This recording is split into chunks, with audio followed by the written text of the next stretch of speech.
The physical environment an autonomous robot must navigate is unforgiving.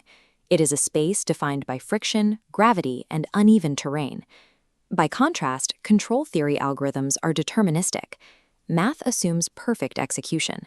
But physical actuators have strict torque limits, wheels slip, and sensors generate persistent noise. To safely bridge the discrepancy between mathematical perfection and physical chaos, robotics relies on the V-model lifecycle, a structured systems engineering methodology adapted from aerospace. The process begins conceptually. Phase 1 defines strict functional requirements. Phase 2 formulates the abstract algorithms and mathematical models that will guide the machine. On the descending side of the V, the software slowly integrates into reality. Software in the loop, hardware in the loop, and ultimately physical deployment on the chassis itself. Loading raw, untested navigation algorithms directly onto a 5-kilogram mass moving at a meter per second invites immediate mechanical failure. An intermediate proving ground is an engineering requirement. That proving ground is Phase 3, the model in the loop, or MIL, simulation framework.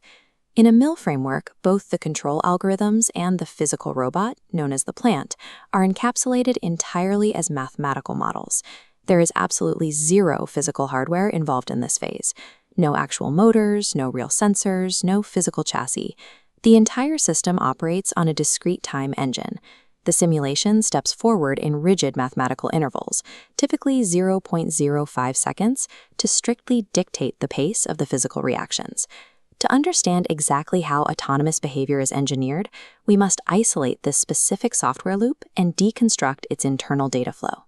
We start with a computational baseline built in Python, utilizing libraries like NumPy and SciPy to process high-speed array operations. This diagram maps the system architecture. On the far left, the blue environment model block generates the robot's world.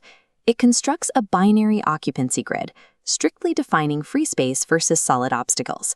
To prevent collisions, this model mathematically inflates the boundaries of those static obstacles by an exact margin matching the physical radius of the robot. That inflated grid data flows directly into the green block, the A-star path planner. The planner calculates the shortest geometrically valid sequence of grid cells, connecting the robot's current position to the target destination. Look at this generated output map. The yellow polyline represents the raw A-star path. It avoids the boundaries, but the sharp vertices highlight a critical mechanical flaw. A physical robot cannot instantaneously execute 45 or 90-degree turns without coming to a complete stop.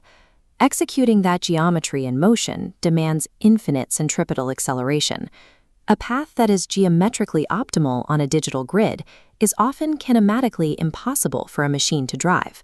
Correcting this requires a post-processing pipeline, starting at the purple waypoint pruner block. The pruner applies line-of-sight verification to strip out redundant grid points, reducing path density to only essential turning nodes. Those optimized nodes pass into the trajectory generator block. This component interpolates piecewise B-spline curves between the coordinates.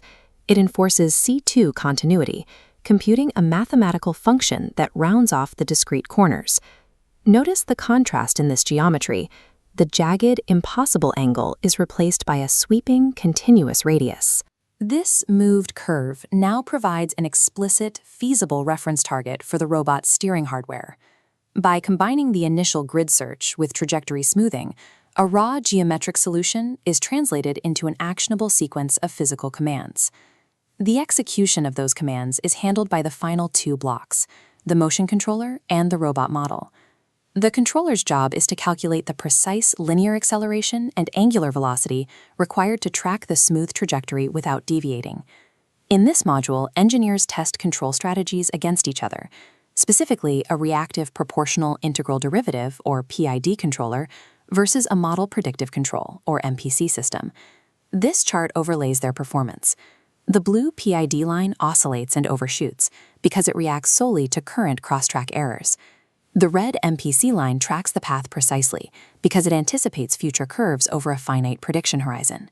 Looking at the resulting acceleration data, the MPC system produces deliberate, continuous control profiles. The PID controller generates noisy, high-frequency switching, a profile that causes intense mechanical wear on actual actuators. These calculated commands feed into the robot model block.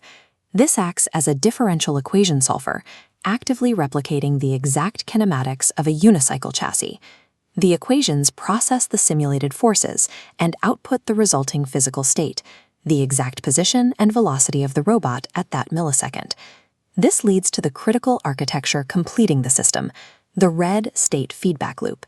The newly generated position data routes back to the planner and controller blocks, continuously recalculating errors 50 times a second. It is this fully enclosed feedback architecture that allows engineers to safely push navigation algorithms to their absolute dynamic limits. Operating as a unified digital proving ground, the completed MIL architecture is a powerful analytical tool. It ensures absolute safety for hardware, supports thousands of parallel simulations at scale, and facilitates rapid iteration times for algorithmic design. As shown in this live simulation capture, it grants absolute state observability. Engineers can isolate and graph every lateral velocity, acceleration vector, and internal matrix instantly. However, relying entirely on digital isolation introduces the system's central vulnerability, the model fidelity gap. Mathematical models are idealized. Differential equations cannot perfectly encapsulate the friction of tire slip, the micro delays in mechanical actuators, or the sudden drop in battery voltage during a heavy acceleration curve. A perfectly tracked trajectory inside a software loop is a mathematical hypothesis, not a guarantee of physical success. The framework also assumes perfect instantaneous state estimation, entirely bypassing the calibration errors and persistent noise generated by actual LiDAR and camera sensors. It relies heavily on static grid quantization and struggles to compute the behavior of unpredictable, dynamic obstacles navigating the same workspace. The math within the MIL loop is pristine and controlled. The physical integration in Phase 6 is chaotic. This is the precise reason the V-model methodology demands a deliberate progression from abstract code to software in the loop to hardware in the loop. The model in the loop is the algorithmic gatekeeper. Only the control logic that survives this strict mathematical crucible earns the right to touch physical hardware.